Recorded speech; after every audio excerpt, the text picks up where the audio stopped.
So I was going for what's called an indie double tantrum to blind.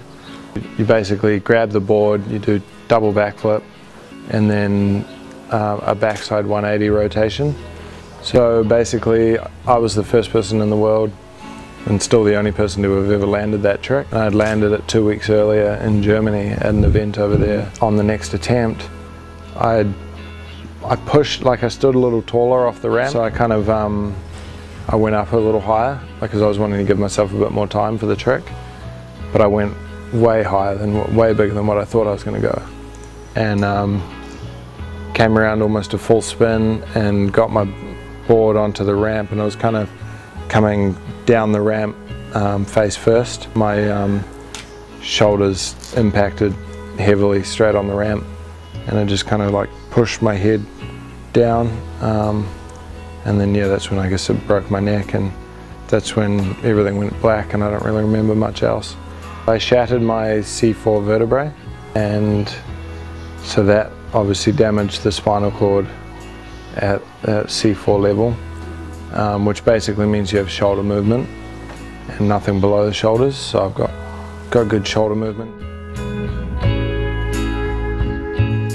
Kind of strangely quite calm, I think, and well, just because I knew there was no point in panicking. Like, yeah, I remember the helicopter coming in, or I remember the paramedics getting there and putting a neck brace on me. I remember getting on the helicopter, I remember arriving at the hospital, and then I remember going in for the MRI, and there's all these blanks in between.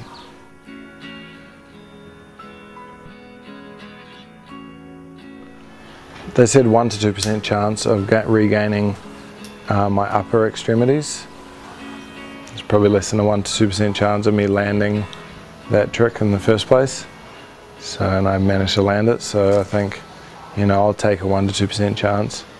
You know, it's better than 0%, you know. I mean, a lot of people who are religious, which I'm not, you know, talk about, oh, you know, there's a reason for this and this part of God's plan and blah, blah, blah. I'm like, fuck that. I'm like, if this was God's plan, then he's a dick. Sorry.